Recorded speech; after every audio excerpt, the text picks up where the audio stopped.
Well, today we have a pair of Oak Street boots. These are beautiful. Handcrafted in the United States. Really nice. Today we're going to be taking these soles off. And we're going to ReCraft them.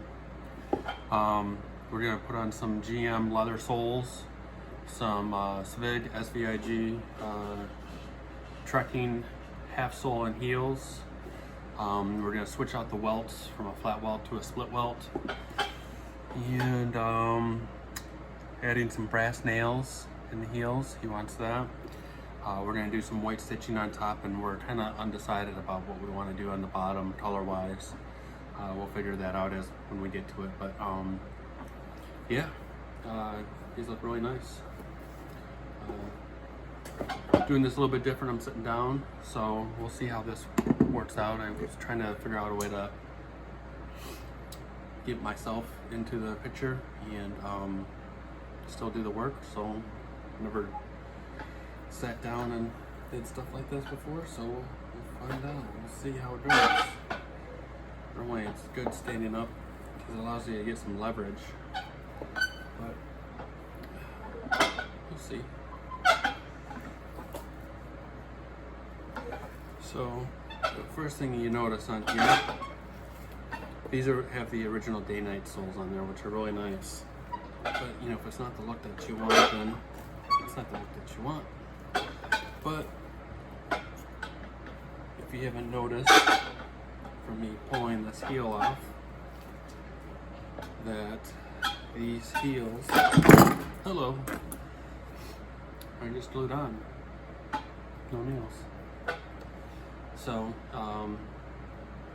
with a lot of top lifts, when you put them on, even if it has the holes in there for you to nail, you don't really have to. Glue is good enough.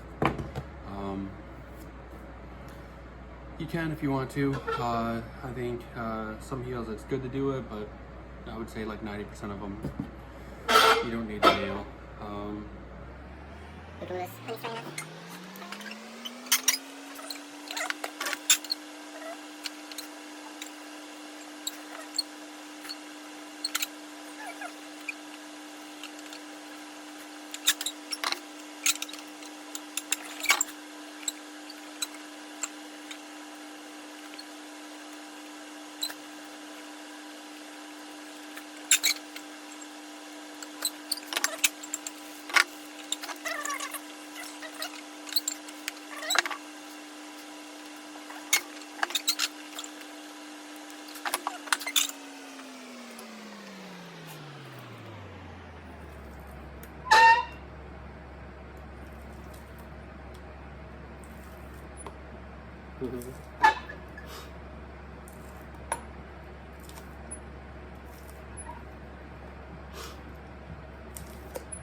One of the benefits with using this is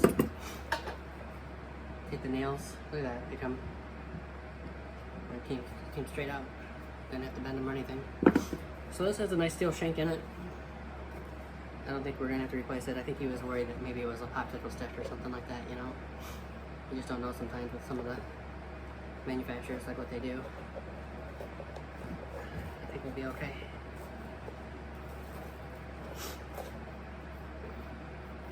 Nice. Alright, so one thing I like to do too with nails is instead of just clipping them off and pounding them down, I like to actually take them out. You can't do that on all boots or shoes and whatnot, but the ones that you can, I do. That way, you know, you're not making more holes. So we'll just take these out, and then when we put the heels back in, we'll use the same holes. That way we're not making a bigger mess or anything like that. So the holes are already made in there for me. So alright, so what we're gonna do here is we're gonna take off this welt, remove the cork, and then we'll start the process of putting a new welt on and fill it back in with new cork. Putting a midsole. Hey, I think, yeah, he wanted the GM soles. So we're gonna put that on there. And yeah, alright. So one thing I noticed with these boots is when you look at it around here, you can see like the stitching ends here to indicate like, maybe it's a 270 welt. Nope, it's a 360. Goes all the way around. They just didn't stitch all the way around on the sole. Not sure why, but maybe it's just for the look, to make it look like, you know, that it's just a rand in the back and then a welt in the front. But you know, when we put the new welt on, it'll go all the way around, and yeah, we'll just stitch it all the way around. There's no point in just doing a two. All right, time for the welt.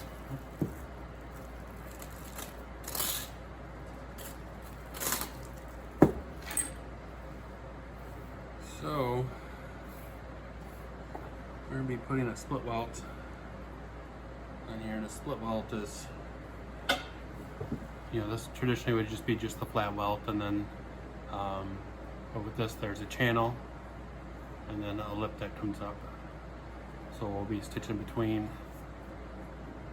this, and this is going to be like the wall that goes up along the side of the boot. You always want to start on the inside of the boot. The inside of the boot, you know, the medial side, not the lateral side, and then in the heel. And that way there's less flexing in that point, because there'll be a conjoined point part of between the welt when it goes all the way around. And that's the proper way to do it.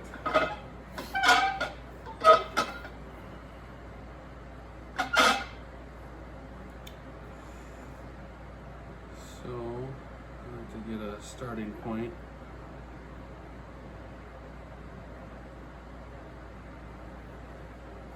and then start right there. Find your original hole, and you're in.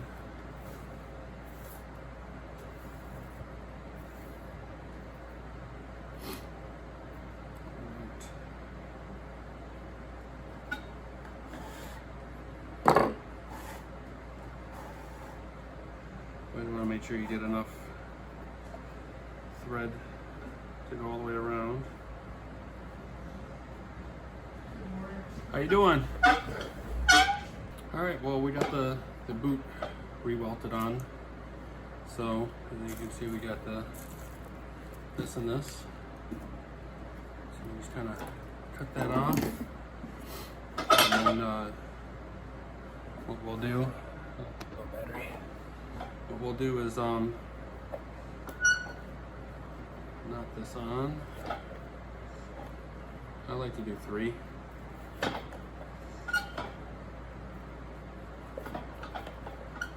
Just to make sure. A little bit of the excess there. You can see that's there. Welt is nice and flat. And then this is the junction here, so when we stitch it, actually looks really good, but when you stitch it, it'll even look better. But it's right on there. But yeah, nice and flat. That's what you want. Sometimes when it's stitched, it's pulled up. It's because it's been stitched too tight or pulled too tight. So this is what you want. This is what is good. So, all right. Well, I gotta do the other boot. And we're gonna put some cork in. and then start putting the bottoms on. Fun. Well, we got the glue and the cork and welt in the bottom. Got our midsole. I like to pre-sand both sides. That way it's nice and flat. You can get a nice even sand on there. And that way, because we're going to be adding another layer on there. Whether you're doing it for stitching only the midsole, or if you're adding another layer on top, it's always good to sand it so that you don't want to put the sole on and then, you know, especially if you're going to stitch it and then have to sand and then try to move around with the stitching there, trying to not hit it. So we got this.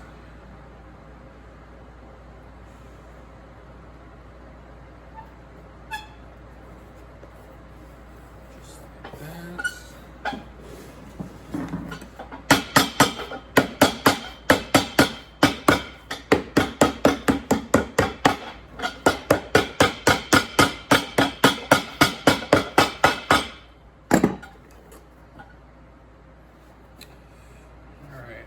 Roll this on the 5-in-1. I'll be right back.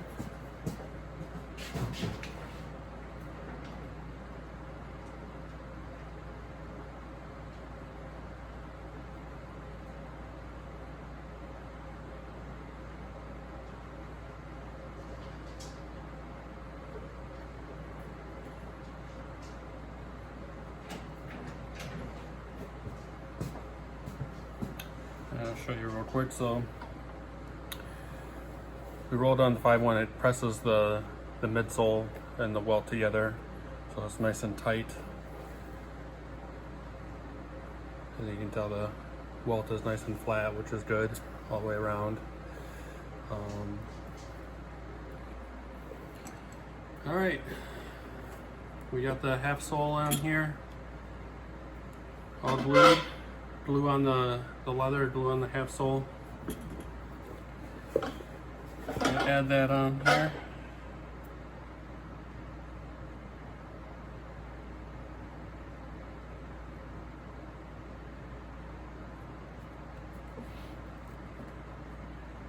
Get the line things up. Nice and snug.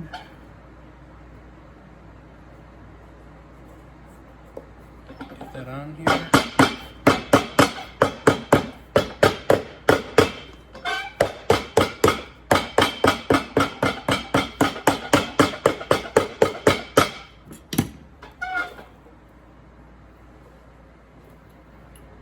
Nice.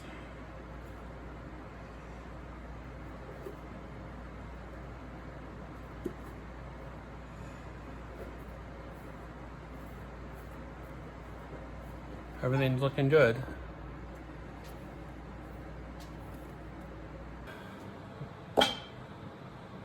So we got the soles on.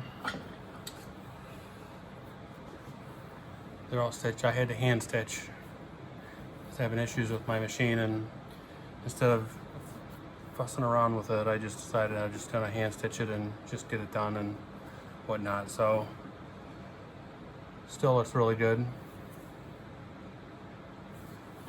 We got our heel bases that we're going to be putting on.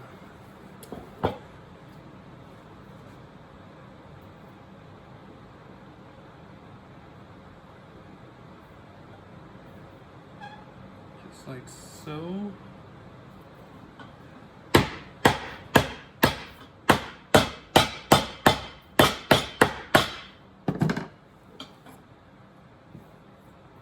Perfect. All right, so now just gonna sand, put the top lifts on. Here we go.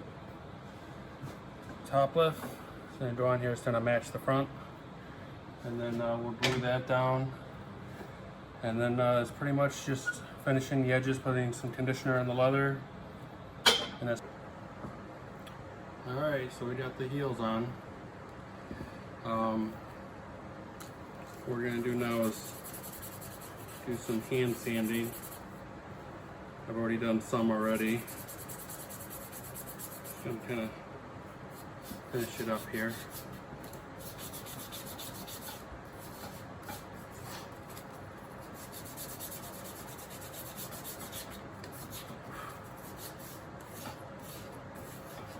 Mainly around the heel, down all the way around the shoe, or the boot that is.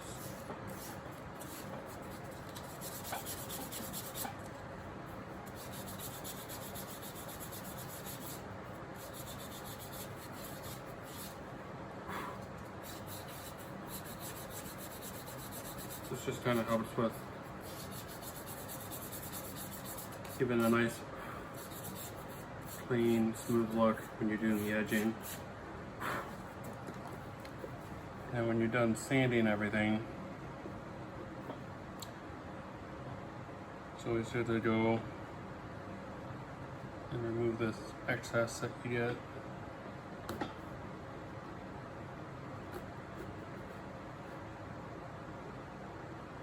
All the way around. Otherwise you have like a little lip. It's not terribly noticeable, but it's all about the little details, you know.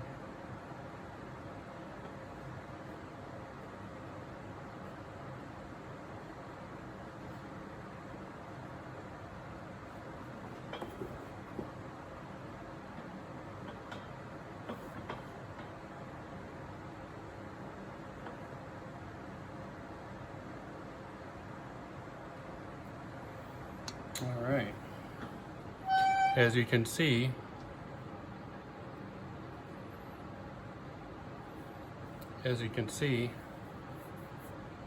it's all nice and smooth now around that beveled edge. All right, so we finished these bad boys. They look a lot different. Remember these? We had the old day-night soles in black. Whoops, with the leather midsole. Took all that off, took the welt off, everything. Replaced it with a split welt. Leather midsole, GM outsole with the svig half sole protector and the pleated and the matching heel. And you wanted the brass heels.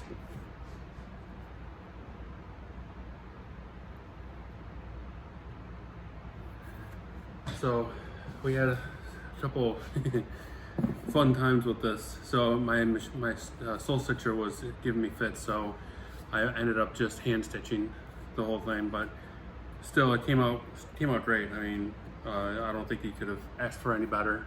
The white stitch on the top, and then the orange on the bottom, and